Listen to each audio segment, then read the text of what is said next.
우리 구독사 말씀 우리 계속 보고 있습니다. 이제 오늘 내용이 좀 많고 그래서 빨리 복습 안 하고 시작하겠습니다.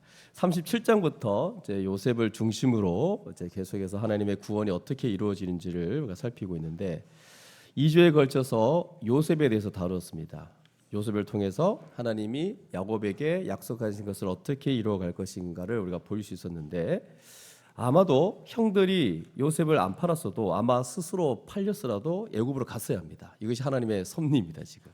그래서 애굽에 가서 그의 백성을 위해서 준비를 해야 된다는 것을 우리가 두 배를 걸쳐서 살필 수 있었죠. 그 꿈이 이제 그 야곱의 가족을 살리는 거죠. 그것을 이렇게 꿈을 통해서 요셉에게 알려준 겁니다. 자, 요셉은 형들에게 팔리고 야곱이 요셉을 이렇게 다시 만나기까지 약 22년에서 23년의 시간이 걸립니다. 성경은 이게 별 어떤 아주 많이 걸리지 않는 것처럼 말하지만 그 삶의 과정이 아주 오랫동안 시간이 흘렀다는 것을 우리는 볼 수 있었습니다. 근데 요셉을 통해서 어떻게 야곱에게 약속하신 걸 이루어갈 것인지를 보고 있기 때문에 야곱은 여기 나타나지 않습니다. 잠잠하죠. 그래서 성경은 37장부터 요셉 위주로 계속 진행되고 있다는 것을 우리가 알 수 있습니다. 그 22년 동안 어떻게 될 것인가 했을 때 하나님의 인도하심을 구하며 살아야 되는데 이제 어떻게 되죠? 야곱은 요셉이 죽었다 생각하니까 우리가 저번 주 내용에서 죽었잖아요. 그러면 야곱의 마음속에 하나님이 어떻게 이제 그 약속을 이루어갈 것인가에 대한 소망이 생겼다가 분명히 그 소망이 꺾였을 겁니다. 그렇죠? 야곱은 확실히 하나님의 그 언약을 믿고 있었고 아브라함의 하나님, 또한 이삭의 하나님, 그리고 이제 이 야곱의 하나님이 되시거든요. 그러니까 하나님이 그 일을 어떻게 이루어가실 것인가에 대해 기대하며 살아왔을 텐데 이것도 요셉을 통해서 이루실 거라고 생각하며 그를 채색 옷을 입히며 장자처럼 그렇게 세웠는데 요셉이 죽었으니 그럼 어떻게 하나님이 그 일을 이루어가실까? 야곱의 마음 한편에는 뭔가 절망, 어떻게 될까? 약간 이런 마음이 있지 않았을까라는 것을 알 수 있죠. 자, 그러면 이제 요셉의 이야기가 잠시 멈추고 이제 38장에 넘어와서 유다 이야기가 나오고 있습니다. 사실 이 38장의 내용을 우리가 금방 봉독자가 우리가 읽었지만 좀 지금 우리 예배 안에 어린아이들이 있는데 좀 말하기 좀 힘든 내용들이 많습니다. 그렇죠? 예. 그래서 대부분은 설교자들이 피하는 본문이래요. 그래서 이제 근데 이게 어린아이한테만 안 좋겠습니까? 어른들도 안 좋습니다. 내용상. 그래서 좀 불편한 얘기가 많이 나오는데 그럼에도 불구하고 이 이야기는 하나님의 구원 역사에서 너무나 중요한 내용이라는 것을 우리가 기억하고 우리 1절부터 보도록 하겠습니다. 1절. 그 후에 유다가라는 표현이 나옵니다. 그 후라는 것은 동생을 팔아 넘기고 아버지는 그것 때문에 애통해하면서 울며 슬퍼하는 그런 상황이 지난 이후에 유다가 어떻게 하죠? 자기 형제들을 떠납니다. 무슨 이유에서 떠난지는 알 수는 없지만 그 후라는 말을 쓴 걸 봤을 때는 앞에 일어난 모든 일 때문에 떠날 수 있었던 것 같아요. 어쨌든 간에 유다는 그의 형제들부터 떠나 어디로 갔냐니까 아둘람 사람 히라와 가까이 한다라고 되어 있습니다. 아둘람 사람 히람은 누구죠? 가나안 사람입니다. 그리고 거기에 2절에 보니까 가나안 사람 수아라는 자의 딸을 보고 그를 데리고 동침하게 됩니다. 빠르죠? 바로 만나서 동침하는. 그래서 가나안 여자와 결혼을 하게 된 거예요. 그럼 여러분 사실 이 모습을 봤을 때 이게 좋은 모습은 아니죠. 여러분 알다시피 아브람, 이삭 그리고 야곱이 어떻게 했습니까? 가나안 사람과 결혼하지 않으려고 애썼죠. 그래서 아주 먼 거리에 가서 자기 족속 중에 결혼 대상자를 구하려고 했던 것을 생각했을 때 이 유다의 모습은 좋은 모습은 아니라는 거. 사실 가나안 사람 자체가 문제가 되지는 않을 겁니다. 가나안 사람이 그 민족의 우상 숭배를 끊고 언약 백성으로 사는 그런 여자였다면 사실 문제가 안 됩니다. 절대 가나안 사람과 결혼하지 말라는 것은 가나안 사람처럼 살지 말라는 겁니다. 가나안 사람처럼 동화되지 말라는 겁니다. 이 가나안 사람은 결국 나중에 어떻게 되죠? 하나님 앞에 큰 죄악으로 말미암아 멸망받을 백성들이기 때문에 그렇죠. 그래서 이들과 절대 함께하지 말라고 말씀하시고, 그 다음에 족장들은 그렇게 하지 않으려고 애를 쓴 겁니다. 그래서 어떤 얘기가 있냐면 요셉으로 인해서 나중에 야곱의 가족이 다 애굽으로 내려가죠. 왜 그러냐니까 그냥 뒀다가는 지금 보십시오. 유다도 그렇고 시므온도 그렇고 가나안 여자와 결혼하면서 급속도로 가나안 이 족속들에게 동화될 가능성이 있었을 겁니다. 그래서 이 야곱의 가족 전체를 이렇게 들어서 애굽 땅에 옮겨놓고 따로 살게 함으로 동화되지 않게 하고 나중에 이렇게 올라와서 이 가나안 족속들을 멸하고 그곳에 살게 하는 그런 하나님의 섭리가 있었다라고 해석하는 분도 있습니다. 근데 물론 주된 것은 뭐냐면 기근을 피해서 애굽 땅에 내려가고, 그리고 그 애굽의 정치적 경제적인 환경이 이스라엘 민족을 큰 민족으로 번창하기에 아주 좋은 곳이었어요. 그래서 거기서 큰 민족을 이루게 됩니다. 여러분 아시죠? 출애굽기 보시면 출애굽기 1장부터 보시면 엄청난 자손을 낳습니다. 그 짧은 기간 내에 큰 민족을 이룬 것은 놀래라. 큰 민족을 이룬 것은 바로 이스라엘 민족밖에 없을 겁니다. 그래서 굉장히 열심히 살았다는 걸 알 수 있습니다. 그래서 나중에 출애굽기 1장에 보시면 이 12 아들로부터 시작된 그 엄청난 이스라엘 민족이 애굽에서 나오는 것을 볼 수 있습니다. 그럼에도 불구하고 이 유다, 그러나 이 유다의 모습은 사실 좋은 모습이 아니죠. 특히 야곱의 아들들은 어떤 위치입니까? 지금 아브라함에게는 아들 한 명 줬어요. 맞죠? 누구? 이삭입니다. 그리고 이 이삭의 아들도 둘이었지만 하나님이 택하셔가지고 그의 언약 백성으로 삼으신 바로 야곱 한 명이었어요. 그리고 야곱까지만 이 개인을 다 다루시고 아브라함, 이삭, 야곱을 통해서 하나님이 그의 언약을 어떻게 성취할지에 대한 각각의 이 개인 인생을 두고 다뤄 가십니다. 그리고 나서 이제 야곱의 12아들들, 이 12아들을 통해서는 이 12아들을 통해서 큰 민족을 이루는 그 일을 본격적으로 행하시는 거예요. 그러므로 아들들이 자녀를 낳고 그 후손을 이어가는 이 문제가 사실 하나님께서 언약을 이뤄가는 문제와 아주 깊이 연결되어 있더라는 겁니다. 그렇기 때문에 이 12아들들이 행하는 일들이 대단히 중요한 것이죠. 그래서 그 약속을 신뢰하고 아브라함과 이삭과 야곱의 하나님이 자기의 하나님인 것을 믿고 그 언약을 이루기 위해서 신실하게 행해야 될 그 의무를 가진 12아들들이 지니고 그 의무를 가지고 있어야 되는데 지금 보니 처음부터 문제가 많습니다. 이미 세겜에서 여동생 디나 문제로 인해서 세겜 사람을 죽이는 사건이 있습니다. 그러니까 12아들들이 하나님께서 이 12아들을 통해서 어떻게 언약을 이뤄 가시는지에 대해서 믿고 또 이 12아들이 행해야 할 의무들이 있는데 처음부터 뭐 그런 모습이 보이지 않습니다. 분노하는 것은 이해되지만 자기 동생이니까. 하지만 세겜 사람을 하나님의 언약의 표징인 할례를 이용해서 완전히 전멸시키고 완전히 약탈한 것은 도저히 하나님의 백성으로서는 있을 수 없는 일이죠.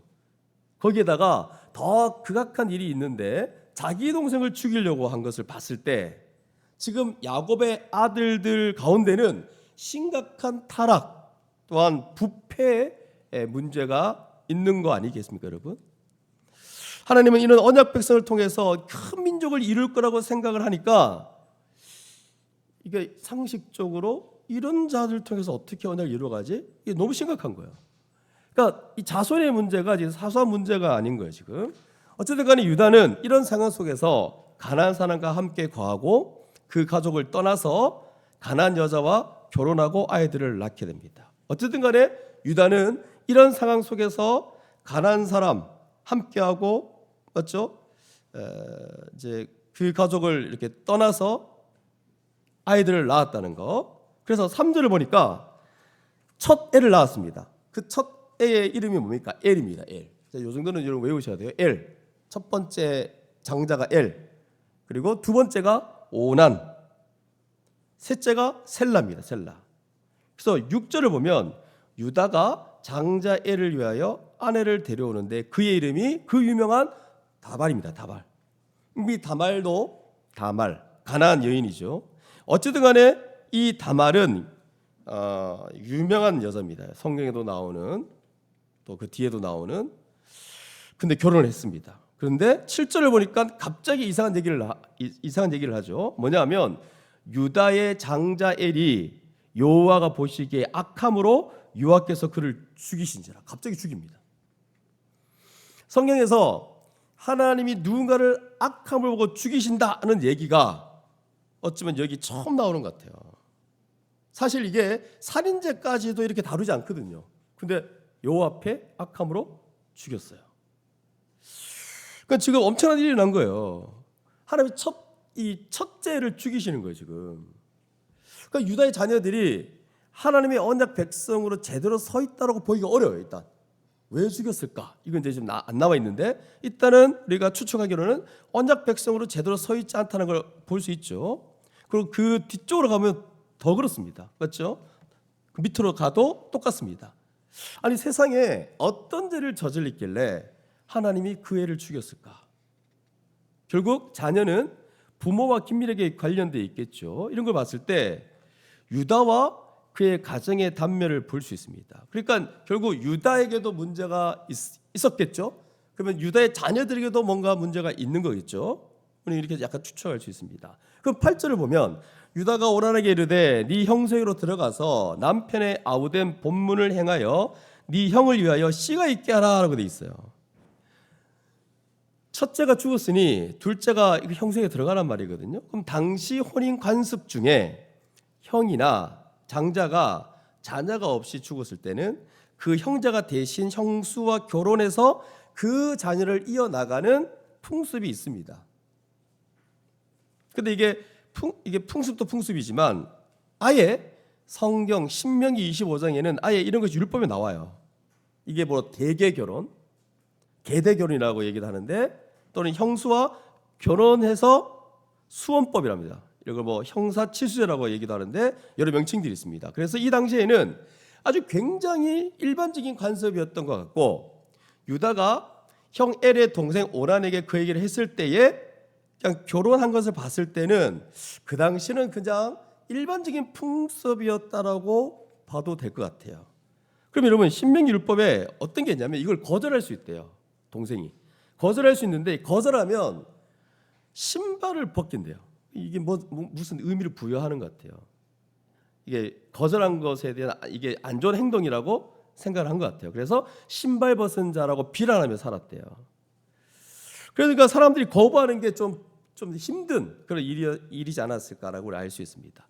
그리고 요 내용에 대해서 마태복음 22장 같은 데 보면 그 당시 이제 예수님을 시험하려고 어떤 얘기를 갖고 옵니다. 7 형제가 있었는데 형이 죽으면 밑에 동생과 결혼하고, 또 그 동생이 죽으면 그 밑에 있는 동생이 결혼하고, 이러면서 계속 그 얘기를 합니다. 그리고 나중에 천국 가서 다 부활할 텐데 그러면 그 여자는 누구의 아내냐라고 예수님을 시험하려고 이 얘기를 꺼집어냈어요. 결국 사두개인들이 부활이 없다는 것을 증명하려고 이렇게 얘기한 거거든요. 요게 지금 이 얘기가 형사치수제에서 나오는 요 얘기가 똑같은 거예요. 다 이제 법과 관련이 있는 거거든요. 자, 그러면 이제 오란이 결혼을 했습니다. 근데 이 오란이 결혼을 하고 난 이후에 9절에 아주 이상한 말을 합니다. 9절 보십시오. 9절. 오란이 그 씨가 자기 것이 되지 않을 줄 알므로 형수에게 들어갔을 때에 그의 형에게 씨를 주지 아니하려고 땅에 설정하매라고 되어 있습니다. 이제 이미 이제 DBS를 본문을 보신 분들은 이게 이제 좀 익숙하니까. 그런데 이제 처음 보시는 분이 이게 무슨 말일까? 쉬운 성경을 보니까 이렇게 되어 있습니다. 그러나 오라는 그렇게 해서 자손을 얻더라도 그 자손은 자기 자손이 되지 않는다는 걸 알았습니다. 오라는 다말과 잠자리를 같이 하다가도 다말이 절대로 임신할 수 없게 했습니다. 이렇게 되어 있어요. 땅에 설정한다는 말이 임신하지 않도록 했다는 말이에요. 그래서 이때 아이를 딱 낳으면 첫 애가 그 형의 아이가 되는 거잖아요. 그 첫 애, 장남이 이 형의 아이가 되어져 가지고 형의 장자권을 갖게 되는 거잖아요. 그러니까 이게 오란이 싫은 거예요.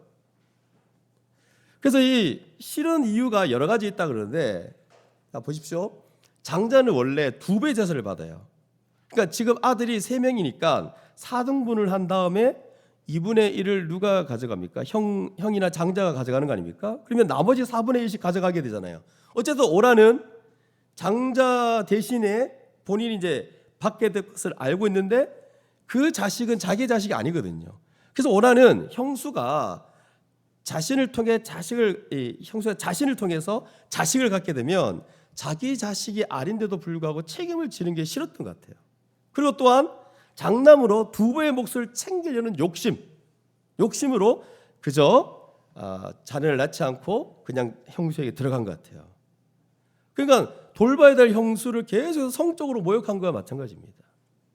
그럴 때 10절을 보십시오. 하나님께서 어떻게 보시냐면 이 오난의 이 행위에 대해서 악하게 보고 있습니다. 그래서 악하게 보셔서 또 어떻게 하죠? 여호와께서 그도 죽이십니다, 여러분. 자, 그러면 지금 이 내용을 들었을 때, 야, 하나님 왜 다 죽이네? 이렇게 생각할 수 있는데 나중에 왜 죽였는지에 대한 이 심각성을 제가 말씀드리겠습니다.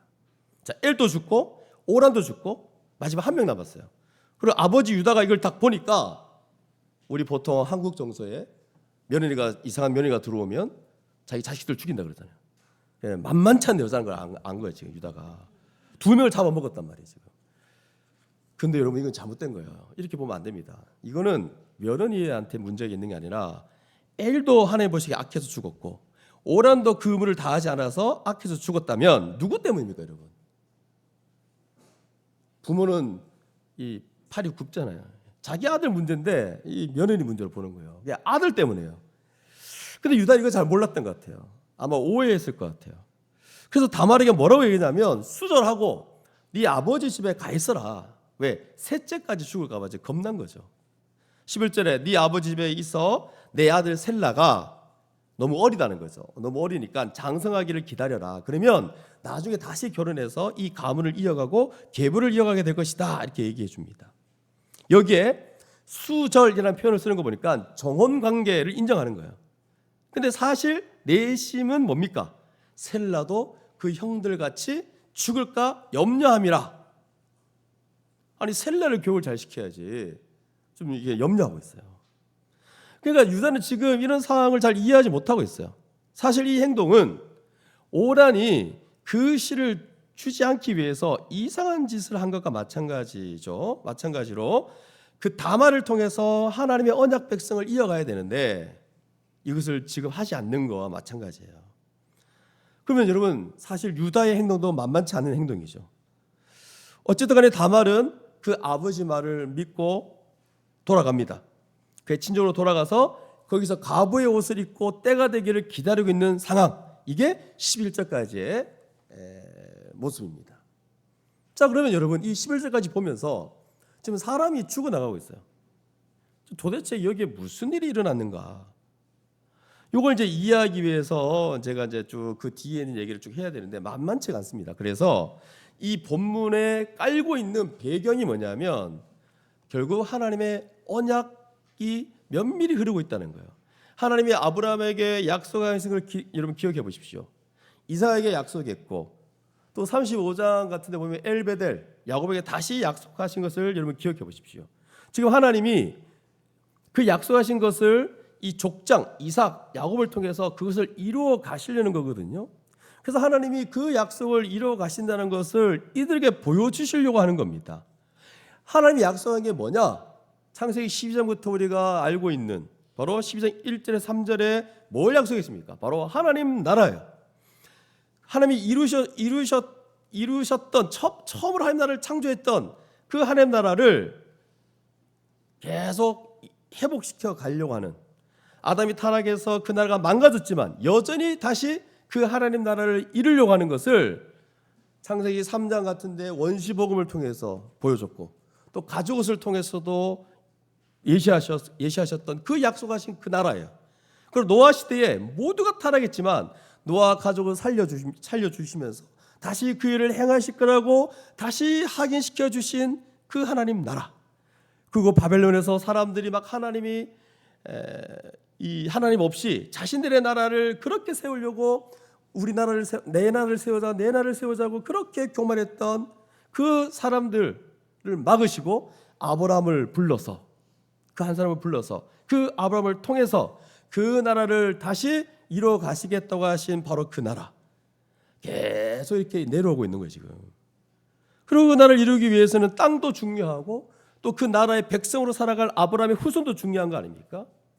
그래서 우리는 어떻게 하나님의 언약 백성이 만들어지는지 그 원리를 우선 아브라함부터 봤습니다. 여러분 아시죠? 힘들게 아브라함 자손 별과 같이 빛날 것이라는 그 자손이 없어요. 아무리 기다리고 없었는데 자녀를 낳습니다. 이거는 여러분 아브라함은 절대 자녀를 가질 수 없는 존재였어요. 여러분 아시죠? 100세까지 가면 아이를 낳을 수 없습니다. 또 사라 불임의 상태였어. 그런 상황에서 이삭을 주신 거예요. 이삭은 사람의 자녀가 아닙니다, 여러분. 상식적으로 생각하는 사람에서 나온 자녀가 아니에요. 이거는 하나님이 주신 자녀, 하나님이 낳은 자예요.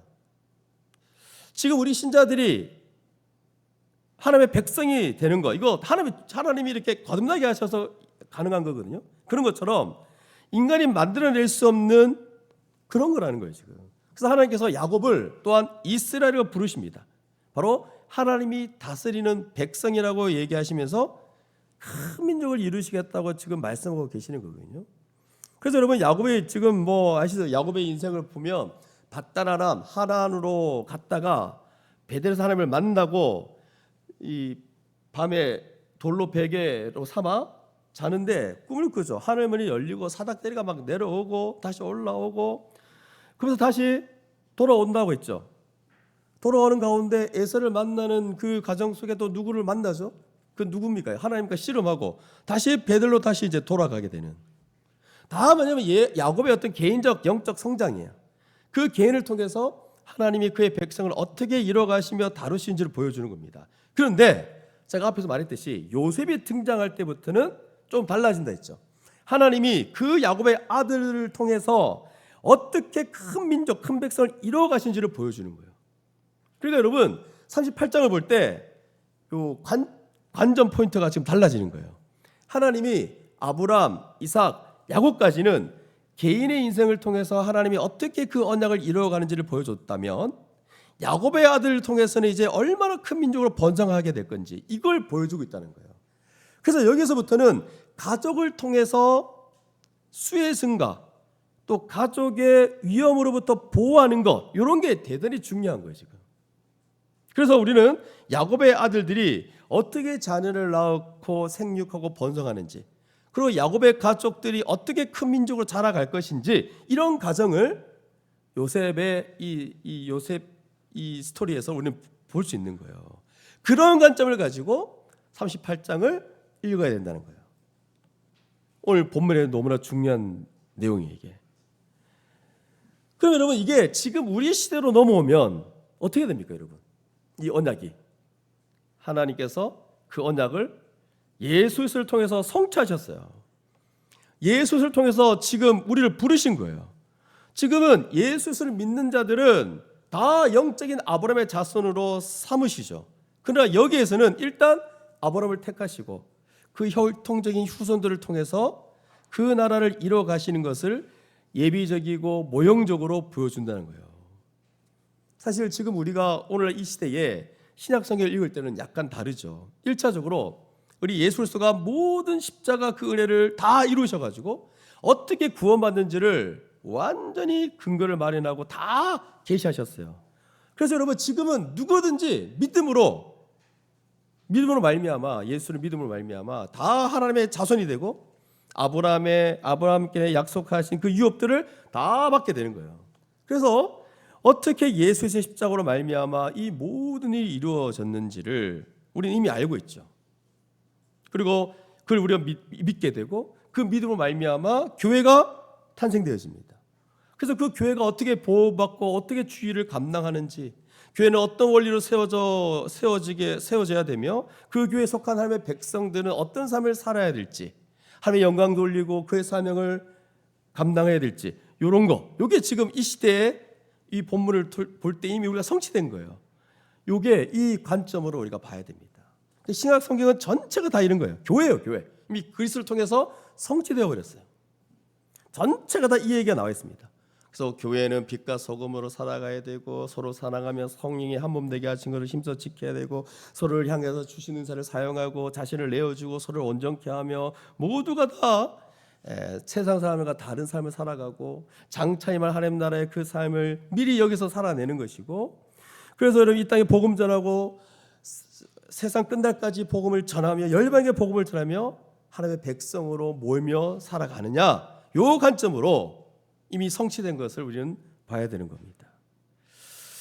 그래서 여러분 이 38장 그런 관점에서 이해하고 이 본문을 보면서 이 시대 교회로 살아가고 사명을 감당해야 될 우리가 이 본문 통해서 아직 자세히 모르겠지만 위로도 얻고 용기도 얻게 되는 겁니다. 하나님께서 어떻게 이 언약을 성취해 가는지를 이 38장이 우리 가운데 분명히 보여주고 있거든요. 근데 이미 우리는 성취된 것을 누리고 있습니다.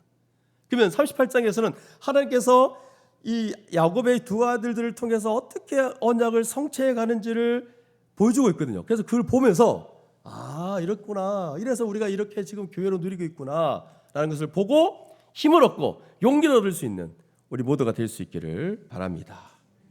그럼 다시 제가 이제 이 얘기를 한 이유가 38장이 내용이 너무 좀 이상한 내용이라서 여러분들이 좀 이상하게 생각할까 봐 이런 하나님의 언약을 성취해가는 관점으로 우리가 이 본문을 보자는 겁니다. 그러면 다시 이 본문으로 돌아가자면 지금 두 명의 이야기를 하고 있는데 요셉과 유다입니다. 한 명은 요셉, 한 명은 유다인데 요셉은 신실한 자예요. 그래서 하나님이 좀 더 큰 경륜을 가지고 미리 애국을 보냈습니다. 멀리. 장차 7년 동안 대기근이 올 텐데 이때 요셉이 미리 가서 준비하지 않으면 하나님의 백성 다 굶어 죽습니다. 그 위기에 봉착해 있거든요. 그래서 요셉을 그쪽으로 보내신 거예요. 보내는 방법이 좀 안 좋았지만 왜? 형들이 요셉을 죽이려 했잖아요. 어쨌든 살아났어요. 구덩이에 빠졌는데 보냈어요. 그래서 그곳에서 요셉은 중요하게 일을 감당하고 그리고 결국 하나님의 뜻 가운데 백성들을 보호하고 애굽 땅에서 큰 민족으로 번성하게 하실 거 아닙니까? 그러면 이걸 요셉을 통한 하나님의 경륜이에요. 누가 처음부터 이해를 했겠습니까? 마지막쯤에 가야 요셉도 이해하게 됩니다. 그 꿈을 마지막쯤에 가서.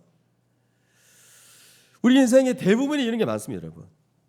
요셉처럼 나중에 가야 그 꿈이 어떤 것인지 확연하게 보여지고 하나님께서 나를 이렇게 해서 나를 불렀구나 라는 것을 알게 되는 거예요.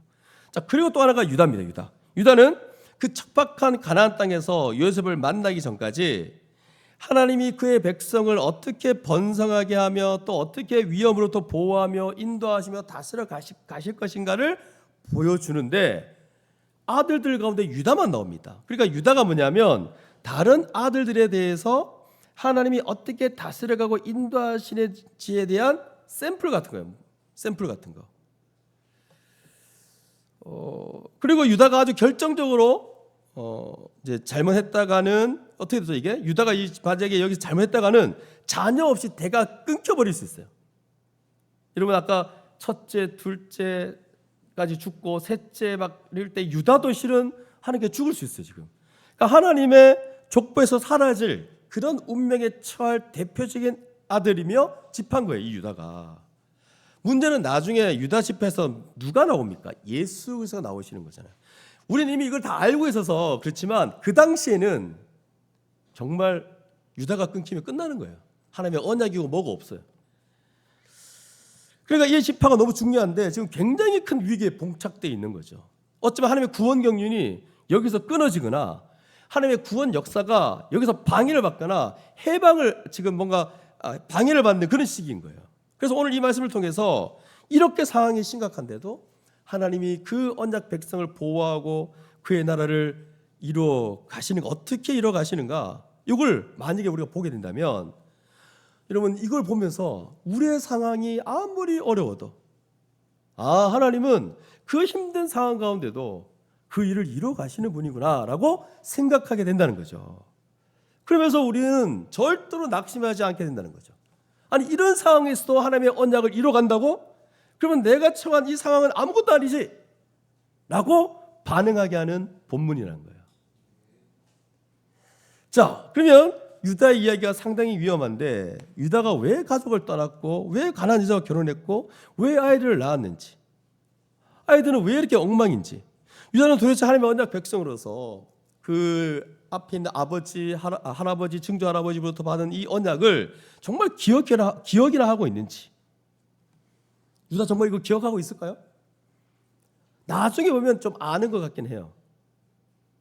근데 어떻게 이렇게 되는지, 엘과 오나는 왜 그래 죽는지, 여러분 이게 다 질문투성이에요 지금. 그럼 오난의 경우를 생각해 볼 때 이 오난은 단지 부부의 예를 다하지 않았기 때문에 죽은 게 아니죠. 제가 앞에서 좀 더 이해를 잘 하기 위해서 큰 흐름들을 갖고 왔어요. 하나님의 언약, 하나님 나라를 어떻게 이루어가는지를 설명했어요. 여러분 이렇게 하나님께서 그 야곱의 아들을 통해서 그의 백성을 이루어가잖아요. 그럼 나중에 큰 위기가 닥칠 텐데 요셉을 미리 보냈어요. 그럼 지금 애굽에서 준비하고 있어요. 준비하는 게 지금 감옥에 들어가 있는 건데 지금 준비시키고 있는 거죠. 그리고 가나안 땅에 있는 가족들은 보호해서 큰 민족을 이루게 하기 위해서 자녀들을 낳아야 될 거 아닙니까? 그래서 자녀가 지금 끊기는 지금 위기 속에 있는 거예요. 그래서 유다의 첫째 장남 엘이 죽고 형수를 지금 오난이 취했고 결혼했어요. 근데 자녀를 낳지 않으려고 하고 있어요.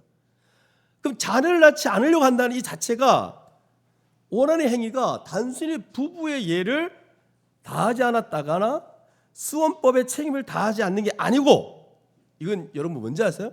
하나님이 그의 언약 백성을 이끌어서 그 언약을 신실하게 이루어 가시고 그분의 나라, 그분이 약속하신 하나님 나라를 이루어 가시는 그 일에 정면으로 대적하는 일이에요. 지금 대적하고 반발하고 있는 거예요. 이 오라는 자기가 알고 있는지 모르겠는지는 상관없이 이 자체는 하나님의 나라를 이루어가는 그 하나님의 그 뜻을 정면으로 반대하고 있는 거예요. 그러니까 오란의 일 자체가 하나님에 대해서 대적하고 반발하고 있다는 겁니다. 아니 이게 세상 사람들이나 가난한 사람들이 그렇게 하는 건 상관이 없죠. 어차피 멸망받을 백성이니까. 그러나 하나님의 백성, 그 하나님의 백성 안에 속한 자가 이렇게 한다는 것은 하나님의 언약을 이루어 가시는 거, 그 하나님의 그 언약을 이루어 가는 것을 모독하고 그 언약을 이루어 가시기 위해서 일하시고 있는 걸 지금 반대하고 저항하고 대적하고 있는 거거든요. 그래서 그냥 죽임을 당하는 거예요 지금. 여러분 인생에서 이런 문제들이 있을 수 있어요. 맞죠? 오란이 이 악행이 이거밖에 없겠습니까? 여러분 생각해 보십시오. 실제로 오란이 살면서 우리의 일반적인 관점으로 보면 오란이 결혼한 형수 다말에게 한 행위는 어쩌면 작은 행위일 수도 있어요. 작은 행위일지 몰라요. 일반적인 윤리적인 관점에서 봤을 때는 오히려 더 많은 악한 짓을 했을 거예요. 그럼에도 불구하고 이렇게 아무 말씀도 안 하시는데 다말에게 한 행동에 대해서는 뭐라고 하십니까? 뭐라고 말하죠? 여호와 보시기에 악함으로 이렇게 했어요. 어느 정도로 악한 자, 죽일 정도로. 이 행동만 보면 아무것도 아니라고 볼 수 있는데 하나님이 지금 인류 역사를 어떻게 이끌어 가시고 어떻게 구원을 베풀어 가시고 그 약속하신 나라를, 하나님 나라를 이루어 가시는 관점에 생각해 본다면 이 오난의 행위는 하나님의 그 역사, 그 구원하시려는 그 자비로운 그 은혜에 대해서 어떻게 해요? 정면으로 대적하고 있는 행위라고 볼 수밖에 없다는 거예요. 야곱을 통해 이스라엘을 삼으시고 그 아들을 통해 큰 민족을 이루시고 했잖아요. 그래서 결국 이스라엘을 하나님의 백성으로 삼아서 그 백성을 통해서 하나님의 언약을 이루어 가시는 그 하나님의 구원 경륜, 바로 그 관점에서 어쩌면 정면으로 자기도 모르게 지금 대적하고 있는 그런 모습이라는 거예요. 그럼 지금 자기 인생이 어떤 인생인지도 모르는 거죠. 지금 정면으로 반발하고 대적하고 있는데 구속사 중심에 서 있는데도 불구하고 그걸 알지 못하고 오라는 그 일을 행하고 있다는 겁니다. 하나님의 뜻을 거역하고 하나님의 언약을 모욕하고 불신하고 하나님이 하시는 그 일들을 해방하는, 지금 그 일을 한 거예요. 그럼 만약에 이걸 알고 있었다면, 이런 면에서는 유다의 책임이 너무 큽니다. 유다가 그거를 알려주면 되잖아요. 왜 그런 얘기를 안 알려줬을까? 만약에 알고 있었다면 지금 자기가 하고 있는 이 일이 얼마나 큰 죄악인지를 알 수 있었을 텐데 결국 유다도 가르쳐 주지도 않았고 자녀도 몰랐고 앞에 나와 있는 바벨탑을 막 쌓고 하나님을 대적하는 것처럼 오라는 하나님의 그 언약을 대적하는 그 위치에 서 있다는 거예요. 서 있었다는 것입니다. 그래서 죽임을 당한 거예요, 여러분. 여러분, 지금은 또 요즘은 똑같습니다. 지금 하나님의 언약의 중심은 예수 그리스도입니다. 예수를 통해서 그 언약 백성을 이루시려는 하나님의 이 거대한 구원 경륜이 지금 온 땅에 진행되고 있거든요. 예수를 통해서 일하시는 그 하나님의 행위에 대적하는 일이 얼마나 많습니까? 우리도 예수 그리스도를 얼마나 부인합니까? 우리 예수 그리스도 얼마나 대적합니까? 그러니까 이거는 누구랑 싸우고 누구 물건을 훔치고 여러분 우리 교회 안에 얼마나 고상한 자들이 많은데요. 저 인정합니다. 얼마나 성품도 좋고. 근데 예수를 대적하는 것은 다른 것이죠. 그리고 여러분 누구나 싸우고 물건을 훔치고 이런 차원의 일과는 아주 완전히 다른 차원의 일이에요. 그래서 성령 해방제가 용서받지 못한다는 말은 뭐냐면 하나님의 구원 역사가 성령을 통해서 예수 그리스도의 복음이 전파되어지고 성령을 통해서 믿음을 일으키고 성령을 통해서 인침받고 성령을 통해서 그의 나라를 이루어가는 이 시대에 바로 이 그리스도의 영, 성령의 역사의 핵심인 예수 그리스도를 거부할 때 바로 그게 성령 해방제로 말하고 있다는 거죠. 그래서 용서받지 못하는 자라 그러잖아요. 하나님을 정면으로 대적하는 자라 그러거든요.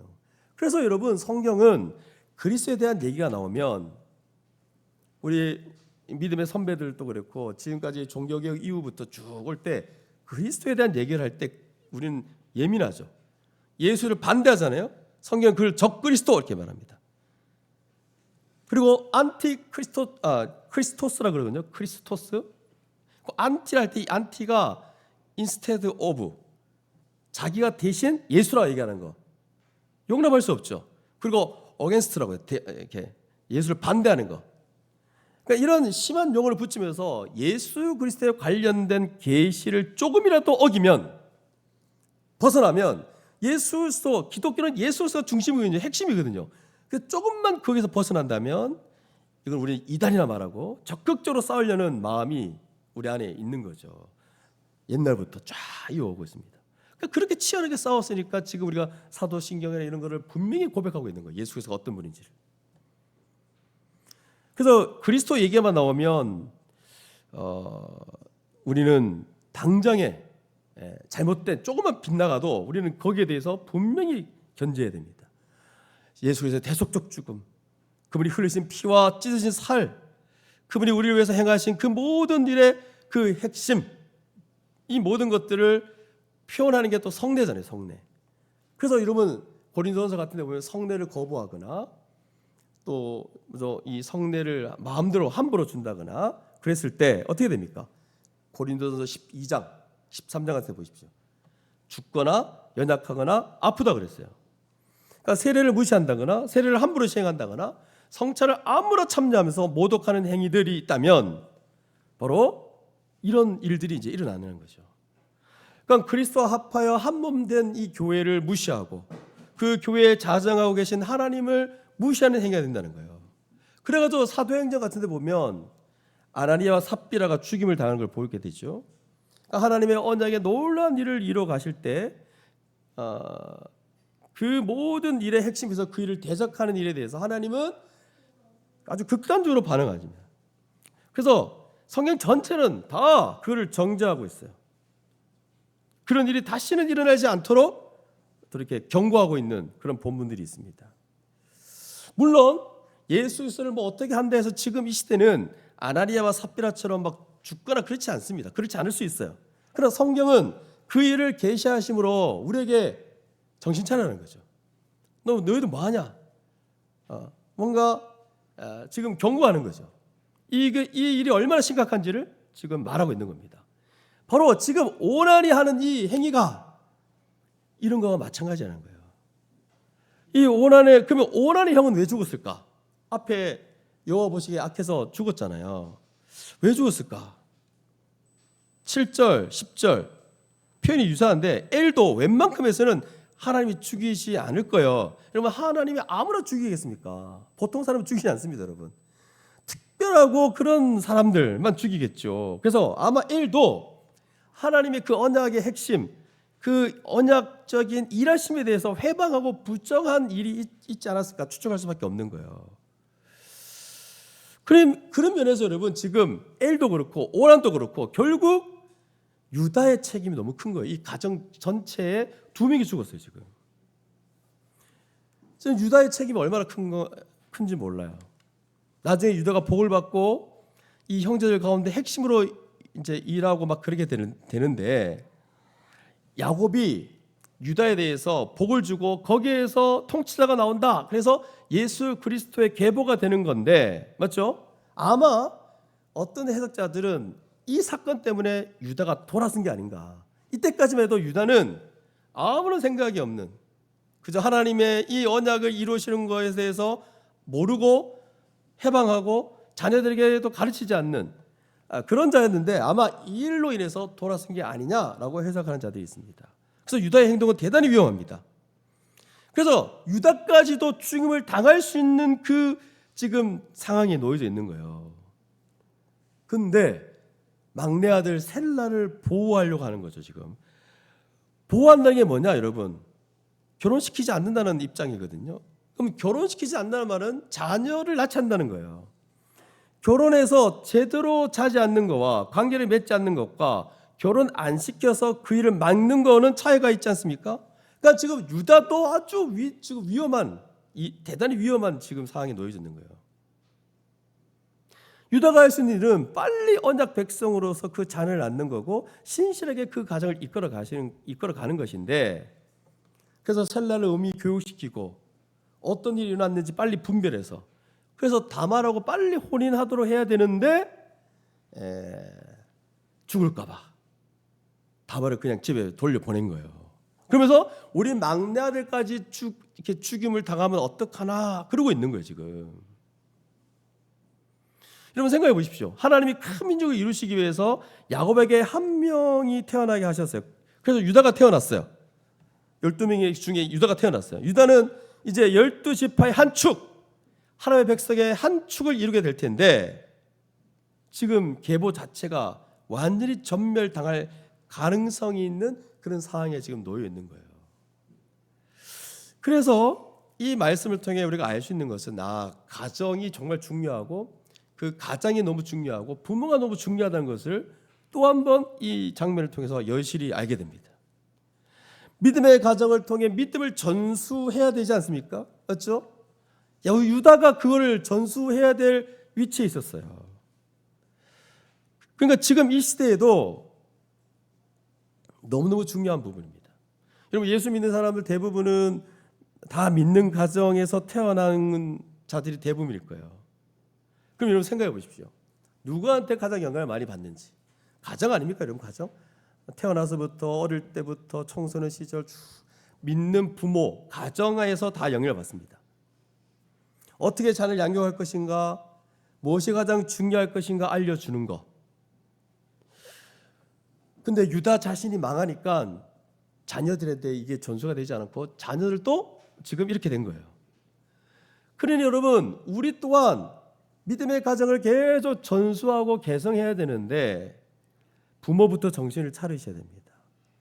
이 교회에서 자녀를 양육하도록 방향을 알려주고 또한 그렇게 순종하며 그 가정을 잘 이끌어 가야 되겠죠. 그 가정 중에 더 중요한 사람은 또 아버지입니다. 가장입니다. 머리라 했잖아요. 어떻게 가정을 이끌어 갈 것이며 큰 멀리 볼 수 있는 관점을 가지고 이 가장들이 잘 이끌어 가야 되겠죠. 그러면서 어떻게 양육할 것인가를 고민하며 살아가야 되겠죠.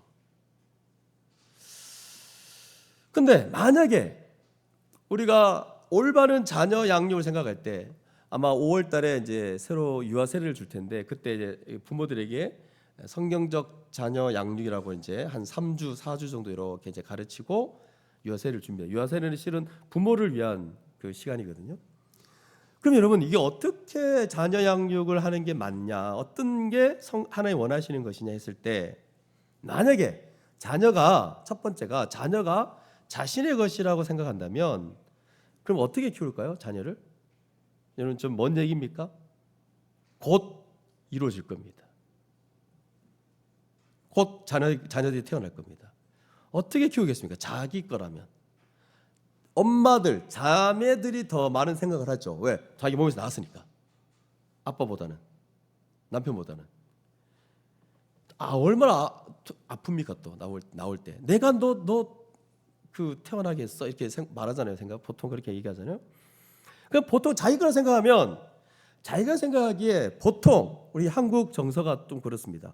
자기가 이루지 못한 꿈, 옛날에 자기가 이렇게 뭐 가난해서 또 때로는 좀 힘들어서 자기가 하고 싶었는데 이루지 못한 꿈을 자녀한테 어떻게든 시키려고 한다든지, 그래서 한국의 많은 부모가 온갖 이상한 짓들을 많이 하게 되는 겁니다. 자녀들 자기 거라 생각하니까. 아니 자신의 것이 아닌데 자기 거라 생각하면 자기가 생각하는 멋진 삶, 자기가 생각하는 그런 성공하는 삶, 그걸 애들한테 주입시키는 거죠. 그렇게 해라 저렇게 해라 어릴 때부터. 그래가지고 이제 신앙교육을 부실하게 시킨다든지, 그래서 성경적인 교육 방식을 택하지 않고 또 자기가 선호하는 교육 방식을 택해요. 뭐 독일의 방식, 이탈리아, 뭐 덴마크. 나는 일본 방식이 좋더라. 나는 저 스웨덴 방식이 좋더라. 아이를 방치하는 방식이 좋더라. 뭐 아이를 꾸짖는 방식이 좋더라. 온갖 걸 다 갖고 옵니다. 그게 아니라 성경적 교육 방식을 택하셔야 됩니다. 저 아멘이 없죠. 싫다는 거죠 지금. 성경적 교육 방식을 택하시기를 바랍니다. 그래서 하나님이 기쁘시게 하는 하나님의 자녀니까 잠시 맡겼습니다. 하나님의 관점에 없어서 잠시예요. 90년 100 잠시예요. 근데 이거 하나님 관점에 잠시예요. 자기가 하나님의 자녀니까 하나님을 기쁘시게 하는 대로 키우고 하나님의 방식대로 주의 교양과 훈계로 양육해야 되는데 그렇게 하지 않는다는 거죠. 이게 이제 가장 큰 문제고, 나중에 장차 자녀가 잘못될 것이며 결국은 성경적인 교육 방식을 하지 않을 때면 믿음을 떠나게 될 가능성이 많습니다, 여러분. 그래서 교회가 아니라 부모에게 자녀 양육의 1차적 책임을 맡기셨다는 것을 여러분 기억할 수 있기를 바랍니다. 그래서 우리 교회에서는 이 자녀 양육의 문제를 아주 중요하게 생각하고 있다는 것을 기억하고, 이제 앞으로 5년 후, 10년 후 이거 바글바글 할 텐데 이제 우리 자녀들은 어떻게 할 것인가. 그럼 자녀 양육하려면 자녀가 태어나야 되잖아요. 일단 좀 태어나게 하십시오. 좀 태어나고 그래서 낳을 수 있는 분들은 빨리빨리 최선을 다해서 낳으시고, 근데 요즘 이제 이것도 세상에 어떤 논리가 들어와서 요즘 살기 힘드니까 돈 많이 드니까 한 명만 넣자. 한 명 낳아도 됩니다. 근데 아예 안 낳으려고 하는 사람들, 이제 그리스도인의 삶의 방식도 이제 바꿔야 되는 거죠. 그래서 하나님이 길러 주시기를 믿고 여러분 순풍순풍 나으시기를 축복합니다.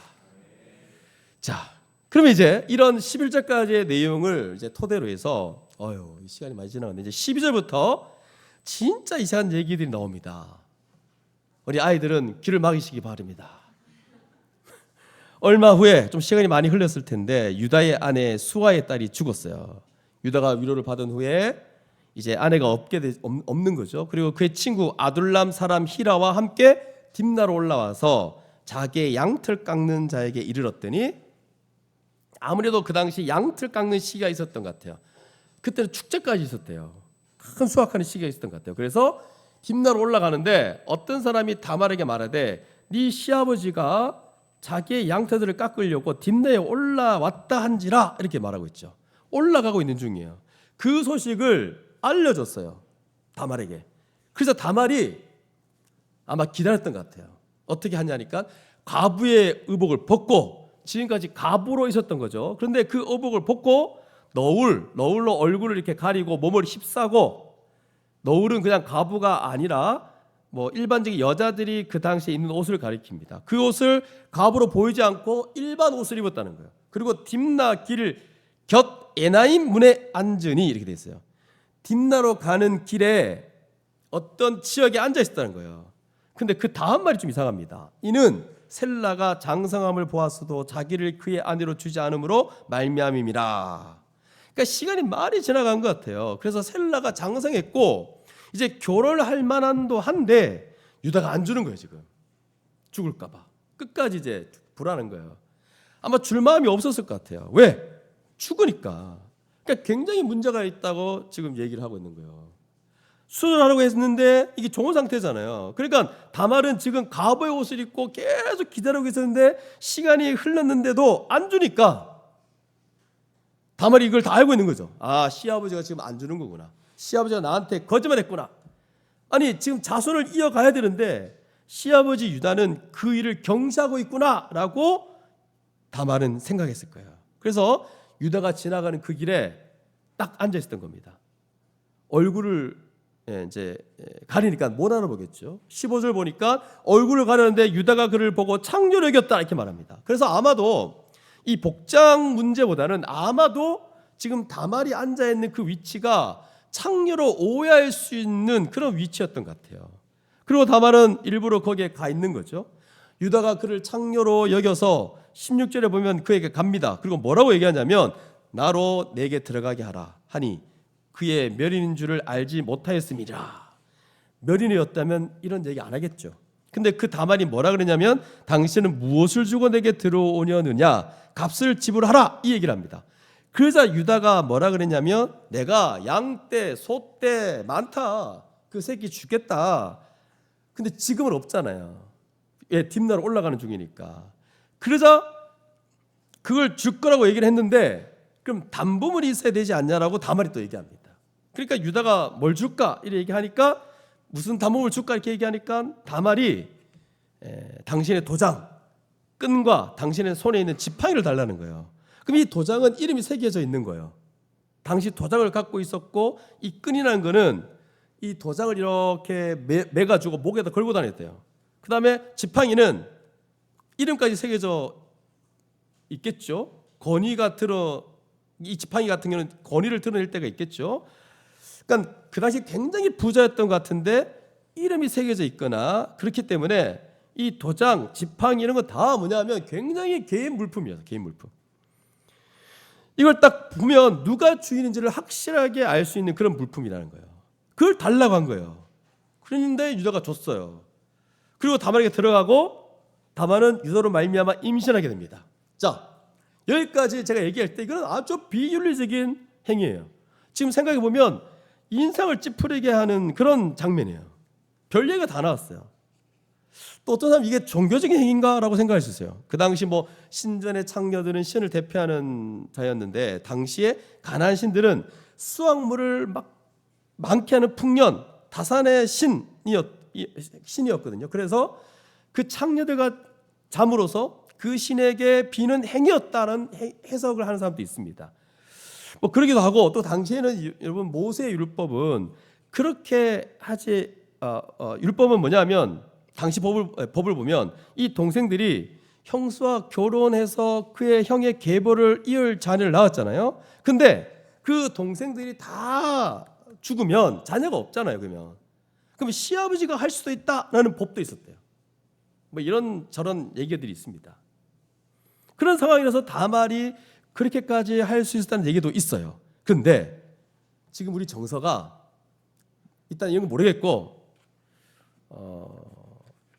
이런 내용을 봤을 때 일단 우리가 말하기도 좀 뭐하고 좀 뭔가 좀 그렇잖아요. 그래서 대부분 이 본문 가지고 설교를 잘 안 한대요. 그냥 피해가라, 뛰어넘어라 그렇게 얘기한대요. 근데 저는 절대 그럴 수가 없는 거죠. 38장에 나와 있는 하나님의 메시지가 있으니까. 그래서 임신을 했습니다, 여러분. 다말은 다 떠났죠. 그리고 노를 벗고 다시 뭘 입습니까? 과부의 의복을 입었겠죠. 유다는 그러고 나서 이제 염소 새끼를 보내려고 왜 염소 새끼를 보내야 되죠? 도장하고 지팡이 찾아와야 되니까. 근데 여자가 사라졌네. 그리고 본인이 그 말하기가 쑥스러우니까 친구를 보내가지고 21절 같은 보니까 묻습니다. 사람들에게 에나임에 있던 창녀가 어디 갔느냐. 그러니까 에나임에 있는 사람이 뭐라고 하는지 아세요? 여기 창녀가 없다는 거예요. 여러분 21절의 창녀하고 15절의 창녀 단어 자체가 다릅니다. 21절에는 신전에 있는 창기를 말하고 있어서 지금 종교적인 의미가 여기 많이 들어가 있어요. 그러니까 만약에 종교적인 의미라면 이 그 유다는요 우상 숭배자인 거예요. 하여튼 어떻게 해석하든 굉장히 안 좋은 거예요. 치악으로 가고 있는 상황. 윤리적인 면에서나 하나님의 언약을 어기는 면에서나 우상을 숭배하고 풍년을 기원하는 면에서나 최악이야, 최악. 그래서 22절에 유다 친구가 못 찾고 돌아옵니다. 그곳 사람도 이르기를 거기에는 창녀가 없다 해더이다 이렇게 말하죠. 그러자 이제 유다가 이런 얘기를 합니다. 그 여자 그냥 가게 두자. 뭐 도장하고 지팡이 이런 거 쓸모도 없는 건데. 그리고 더 찾다가는 우리가 부끄러움을 당할 수 있겠다. 그러면서 나는 염소의 길을 주려고 했지만 못 찾은 것은 그 창녀다. 이제 그만하자. 이런 얘기를 합니다. 그리고 이제 마무리되어지죠. 근데 문제는 거기서 끝나지 않습니다. 24절 석 달 후에 어떤 사람이 유다에게 일러 말하되 네 며느리 다만이 행음하였고 그 행함으로 말미암아 임신하였느니라 이렇게 알려진 거예요. 3개월 후면 배가 나옵니까? 사람이 어떻게 알았을까요? 그건 모릅니다. 하여튼 사람들이 알았어요. 임신했다는 걸 알았어요. 근데 유다가 뭐라 그러냐면 그를 끌어내어 불사르라 그렇게 얘기합니다. 원래 다말과 같은 처지의 여자가 행음하면 불사르지 않고 돌로 친대요. 여러분, 근데 돌로 쳐주는 것이 있고 그 다음에 불사르는 것이 있는데 불사르는 건 언제 그러냐면 율법을 어길 때 가장 최악의 경우에 그 불사른대요. 그래서 제사장의 딸이 행음하거나 뭐 남자가 모녀와 같이 행음한다거나 이럴 때 전체를 다 불살아 버린대요. 이렇게 해서 율법상으로 가장 악한 일을 했을 때 불사르는 건데 지금 보십시오. 유다가 좀 과도하게 반응하는 거죠. 과도하게 자기가 한 일은 생각도 안 하고 지금 그러고 있는 거예요. 그래서 여인이 끌려 나옵니다. 불사를 운명에 처해 있는 거예요. 근데 사람을 보내가지고 그 시아버지가 뭐라고 말하냐면 이 물건 임자가 말미암아 임신했다. 이 물건 임자로 말미암아 임신했다는 거예요. 보소서 이 도장과 그 끈과 지팡이가 누구의 것입니까?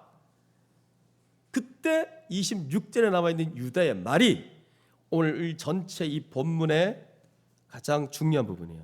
주목할 말인데 뭐냐면 유다가 그걸 알아본 거죠. 그때 뭐라고 말합니까? 그는 나보다 옳도다 이렇게 말합니다. 그는 나보다 옳도다. 이게 원어로 채타크예요. 채타크. 나보다 채타크. 이 단어가 뭐냐면 하나님의 언약의 신실한 행위를 가리킬 때 보통 이 단어를 쓴대요. 언약과 관련해서 이 단어를 쓴대요. 채타크. 그 얘기가 뭐냐면 유다가 아마 그 말을 딱 들었을 때 이 도장, 그걸 딱 들었을 때 아마 머리에 삐죽삐죽 쓰고 막 이렇게 망치로 뒤통수를 때릴 때 그 번쩍 뭔가 생각나게 했을 거야 아마. 그래서 요것 때문에 유다가 다시 살아납니다. 언약을 다시 기억하고 그러면서 다말에게 했어야 될 그 일들, 하나님의 그 언약의 배경 안에서 하나님의 언약 백성을 이루어가는 그 일을 했어야 됨에 불구하고 자기가 안 하고 있었구나라는 것을 유다가 깨닫게 됩니다. 그래서 다말은 이 시아버지가 안 하고 있으니까 다말은 셀라를 죽이는 글렀고, 그러니까 이 일을 통해서 그 의무를 다하게 하는 행위로 보는 거예요. 여러분, 이 행위가 옳지 않습니다. 윤리적 도덕적으로 봤을 때는. 다만의 이 행위는 어떻게 속여서 시아버지랑 그런 짓을 할 수 있을까?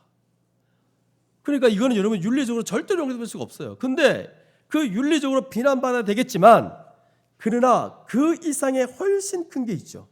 하나님이 이 모든 언약을 이루어 가시며 지금 그의 백성을 이루어 가시고 유다를 야곱의 아들로 주셔서 한 지파를 이루어 가시는 그런 하나님의 큰 구속사적인 측면에서 그 틀에서 얼마나 중요한 일인지를, 자녀를 잇는 너무나 중요한 일이라는 것을 우리가 봐야 된다는 거죠. 그 아들도 이상한 짓을 하고 유다마저도 그렇게 하고 있는 이 상황에서 그 자녀가 없어질 그 상황에서 다말이 한 행위는 하나님의 언약적인 신실함, 하나님의 언약을 이루어 가시면서 하시는 그 구속사적인 일로서 너무나 합당하다라고 지금 유다가 얘기하고 있는 셈입니다. 옳도다. 나보다 옳도다. 내가 그를 내 아들 셀라에게 주지 아니하였다. 딱 선언하는 거예요. 그리고 다말은 그냥 두고 그리고 자기는 그를 가까이지 않았다라고 얘기하고 이 장면이 끝납니다. 그리고 다말이 아이를 낳는데 쌍둥이에요. 나왔는데 손이 먼저 나오니까 장남이구나 생각하고 홍색 실을 가져다가 손을 메었는데 손이 쑥 들어가요. 그리고 아우가 뚫고 나옵니다. 네가 어떻게 이렇게 이걸 터뜨리고 나왔냐 이래가지고 베레스, 터트림이라는 뜻을 갖고 있어요. 이름 지을 때 아주 직관적으로 지으면 좋을 것 같아요. 터트림. 그리고 베레스, 그 형은 홍색 실이 있는 그 손에 있는 그 형 이름을 세라. 그래서 두 아이를 낳는 겁니다. 자, 그러면 여러분, 오늘 많죠? 전반적으로 무슨 얘기를 하려고 하는지 아시겠죠? 제가 이걸 끊을 수가 없어가지고. 그러면 근데 이게 말하기가 되게 오해도 많고 어려워요. 왜 그러냐면 지금 한 행위가 너무 비윤리적이고 교회에서는 입을 담기도 힘든 예이라서 그래요. 그러나 하나님은 우리의 눈을 우리 하늘로 올라가야 되거든요. 우리의 눈이. 하나님이 야곱의 아들들, 특히 유다로 대표되어진 이 무지함과 불경건함과 이 불의함, 이 우상숭배까지 나가는 듯한 이 모습들 보십시오. 자녀들을 제대로 양육하지도 못하고 하나님의 언약을 배반하고, 이걸 우리식으로 말한다면 그리스도를 대적하고 성령의 역사를 해방하며 있는 이 현실 속에서도 하나님이 택하신 자들을 통해서 그 언약 백성 삼으시고 그 언약을 신실하게 이뤄가시는 그 모습을 믿음의 눈을 열어서 보라는 거예요, 여러분. 물론 문제가 많아요.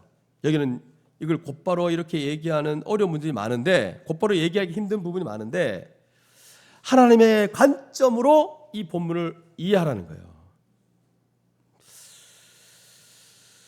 그래서 다말은 왜 이를 저질렀고, 왜 유다는 전부를 알고서 다말이 자신보다 옳다 의롭다 선언했는지, 다말이 하나님의 뜻을, 언약적인 뜻을 정말 알았을까 몰랐을까라는 사실은 정말 중요하지 않습니다. 여러분, 그 다말이 지금 하고자 하는 그 일이 하나님의 뜻에 합당하다는 것, 요거 중요합니다. 유다가 그것을 알았던 거예요. 자기 아들들이 어떤 일을 행했는지, 또 자신이 어떤 일을 행했는지, 얼마나 하나님의 언약적인 그 은혜 가운데서 거부하고 하나님 일을 해방했는지를 안 거예요. 만약에 하나님의 언약을 알았다면, 그분이 어떤 일을 이루어 가신지를 알았다면, 우리식으로 말하면 예수를 이 땅에 보내셔가지고 행하시는 일이 어떤 일인지 알았다면 절대로 그렇게 하지 않았을 거예요. 거부하지 않았을 거예요. 그리고 이 일을 통해서 유다는 다시 언약을 붙잡는 것 같아요. 그래서 여러분, 우리 인생 전체를 하나님이 그리스도를 통해서 우리를 위해서 하시고자 하는 그 일을 우리가 봐야 됩니다. 이 메시지를 제대로 이해한다면 하나님이 도대체 뭘 보시고 우리 인생을 어떻게 이끌어 가시는지를 제대로 이해할 수 있겠죠. 그래서 여러분, 이 이야기는 우리 인생 전체를 뒤바꾸는 힘이 있습니다. 왜? 지금 우리는 이미 그리스도 안에 성취된 것을 맛보고 있지만, 이 구약시대에도 하나님이 여전히 하나님이 행하시고 일하시고 있다는 것, 그 하나님의 행하심을 바라는 거예요. 하나님의 행하심을 보고 신뢰하고 그분의 뜻을 따라 춤추라는 거예요. 그걸 말하고 있습니다. 하나님은 그 나라를 반드시 다시 이루시겠고, 그의 사랑하는 자들을 불러서 그 나라의 복을 누리게 하시겠다고 약속한 거, 그 약속 끝까지 이루시겠다는 거예요. 이 엄청난 그 일들이 있음에도 불구하고 그의 백성들을 부르신다는 거죠. 그 나라를 이루어 가시겠다는 거예요. 그 하나님의 역사에 좀 발을 맞춰서 적극적으로 그 뜻에 순응하며 살아가라는 말이에요. 그래서 우리 다말 같은 여자가 옳다라고 선언되어진 이 말씀 보면서 하나님이 이 일을 얼마나 중요하게 여기신지를 우리가 알 수 있습니다.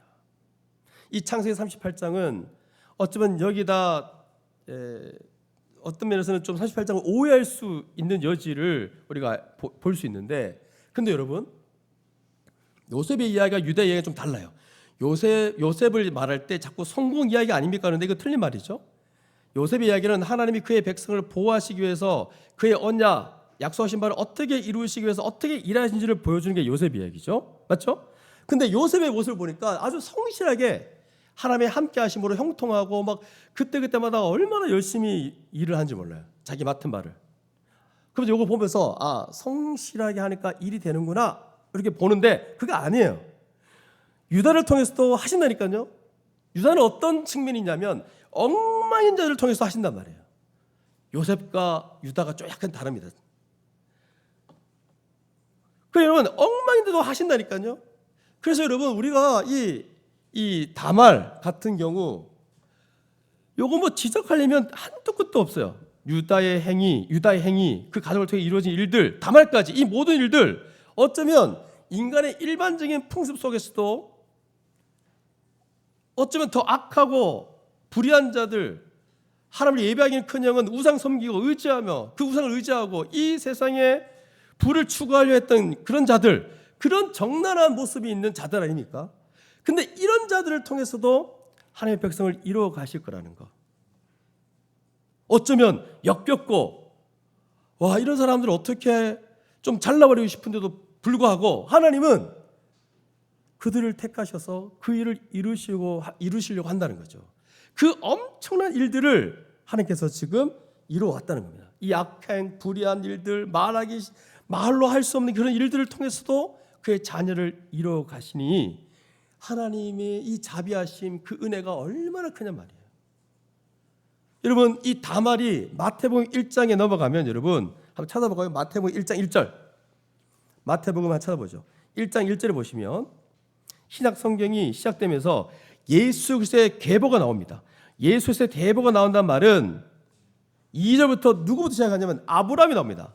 아브라함에게 약속하신 것을 예수를 통해서 성취한다는 이야기거든요. 여러분, 성경 전체 큰 틀에서 두 명이 중요하겠어요. 아브라함과 예수 그리스도. 그럼 구약에서는 누굽니까? 아브라함 약속하시고 또 신약에서는 예수 그리스도가 성취하시죠. 이게 큰 두 가지인데 아브라함에게 약속하신 이 틀 속에서 예수 그리스도가 오셨어요. 그러니까 하나님이 약속하신 바를 신실하게 이루어 가신다는 걸 보여주고 있습니다. 그래서 여러분 계보를 보십시오. 아브라함은 이삭을 낳고 이삭은 야곱을 낳고 야곱은 유다와 그 형제들을 낳고 유다는 다말에게서 베레스와 세라를 낳고 베레스는 헤스론을 낳고 헤스론은 남을 낳고 남은 아비나답을 낳고 아비나답 쭉 해서 다윗왕을 낳고 다시 다윗왕을 통해서 쭉 어디로 갑니까? 16절 보시죠. 16절. 마리아에게서 그리스도가 칭하는 예수가 나셨대요. 여러분, 다말이 여기 들어가 있습니다. 다말이 어떻게 여기 들어가 있죠? 이방 여인이에요. 시아버지가 자려고 창녀 흉내를 낸 여자. 그래서 시아버지의 아이를 낳은 여자. 다말 같은 존재는요, 이 세상에서는 그 누구도 이름조차 기억하고 싶지 않은 여자일 수 있는데 이 여자를 통해서 하나님은 어떤 일을 이루시는지, 아마도 하나님이 약속하신 바를 반드시 이루시겠다고 하는 그 말씀 가운데 이 여자를 통해 보여주고 있다는 사실입니다. 그러니 여러분, 하나님의 은혜가 얼마나 크냐 말이죠. 이 다말을 통해서도 하나님이 약속하신 바를 반드시 이루시겠다는 그 신실함을 보여주고 있는 거예요. 여러분, 이 계보를 보시면 특징이 이런 사람들로 가득 차 있습니다. 불의한 자들, 어리석은 자들, 아브라함의 자손 히브리 사람들이 있지 않고 다말도 이방 사람이었고 족보에 여자가 4명이나 등장하는데 우리아의 아내 밧세바가 솔로몬을 낳습니다. 또 룻이 이세를 낳아요. 모압 여인이었어요. 룻. 그래서 여기 나온 이 계보를 보면 뭘 알 수 있냐면 정말 추악하고 별 볼 일 없는 자들, 이방 사람들, 그런 자들이 여기에 계보에 나와 있다는 거예요. 예수님께서 이 땅에 오셔가지고 어떤 말씀을 하셨냐면 나는 의인을 부르러 온 것이 아니라 죄를 부르러 왔다는 거예요. 여러분 아직도 착각하세요? 교회가 아주 기준도 분명하고 아주 완벽하고 뭔가 잘하고 이런 자를 예수님 부르셨다 생각하십니까? 착각입니다, 여러분. 그렇지 않습니다. 죄를 부르러 오셨어요. 이 땅에 그 당시 여러분 로마가 지배하고 올 때 이 지배층 아주 고귀한 자들만 부르러 온 게 아니에요. 그래서 여러분 정말 그 당시 하나님 앞에 잘 살아간다고 여겨지는 바리새인, 제사장이나 그런 사람들과 예수님이 어울린 게 아닙니다. 그 당시 볼품없고 소외되어 있는 세리, 창녀, 죄인들과 그렇게 어울렸던 분이 바로 우리 예수님이세요. 우리 같은 죄인들, 지금 이 얘기는 다 우리에 대한 얘기예요. 도무지 하나님이 그 언약 백성으로 삼을 수 없는 자들, 도무지 하나님의 구원 은혜를 누릴 수 없는, 그 어떤 일을 할 거라 기대할 수 없는 그런 자들, 다말과 같은 자들을 불러서, 우리 같은 자를 불러서 언약 백성 삼으시고 그 언약의 일을 이루어 가시는 모습을 생각할 때, 바로 그런 예수님의 모습을 생각할 때 이런 족보가 만들어지는 것은 우리에게 엄청난 위안이 될 수밖에 없는 거죠. 예수님의 족보에 아무 문제 없는 위대한 인물들만 여기 등장한다면 그 족보에 들어갈 수 없다 생각했을 거예요, 여러분. 나 같은 자는 절대 들어갈 수 없구나. 나 같은 자는 절대 여기에 그리스도 안에 들어갈 수 없는 자구나. 그러나 이 모든 것을 뚫고 그의 아들을 보내시고 그의 백성을 삼으시는 하나님의 은혜를 생각할 때, 그 하나님의 자비하심을 생각할 때 도대체 하나님은 어떤 분이냐 말이죠. 그 자비로우심이 어디까지 가냐 말이죠. 그 신실하심이 어디까지 이를 수 있냐 말이죠. 우리는 그것을 생각할 수밖에 없는 겁니다. 여러분, 오늘 이 본문을 통해서 다시금 하나님의 은혜를 생각하시기 바랍니다. 다시 하나님의 은혜를 구하시길 바랍니다. 우리가 어떤 자라도 우리를 끝내 놓지 않으시고 붙드시는 그런 하나님의 은혜를 다시 기대하며 나아갈 수 있는 우리 모두가 될 수 있기를 바랍니다. 지금 여러분 어떤 상태입니까? 도대체 어떤 상황에 놓여져 있습니까? 다시 예수를 바라보십시오. 나 같은 자가 어떻게 여기 있을 수 있을까? 이렇게 별 볼 일 없는 자가, 이렇게 불의한 자가, 이렇게 맨날 자기밖에 모르고 맨날 실패하고 맨날 그런 악한 생각만 하는 이런 자가 어떻게 여기 있을 수 있나? 그런 상태로 있는 자들이 있습니까? 그러니 예수님이 그 십자가에 처참하게 죽으셨죠. 그러니 여러분 예수를 생각하십시오. 그분에게 마음을 열고 그분에게 나아가기만 한다면 우리 주님께서 우리의 죄가 아무리 크다 할지라도, 아무리 볼품없는 인생이라 할지라도 예수의 계보에 우리를 넣어주시고 하나님 나라를 이끌어 가시는 귀한 일꾼으로 삼아 주실 줄 믿습니다. 이 말씀 속에 이게 담겨져 있습니다.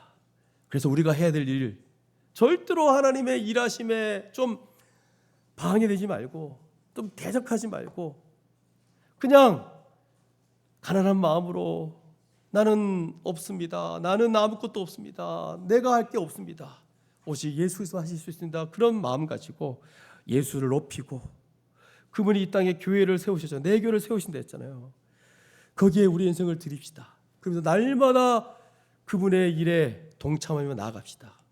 그때 우리 인생에 어떤 일이 있더라도 주님께 나아가기만 한다면 우리의 모든 죄가 사해지고 모든 은혜가 부어지며, 그래서 비로소 참으로 귀한 인생으로 살아가게 하실 줄 믿습니다.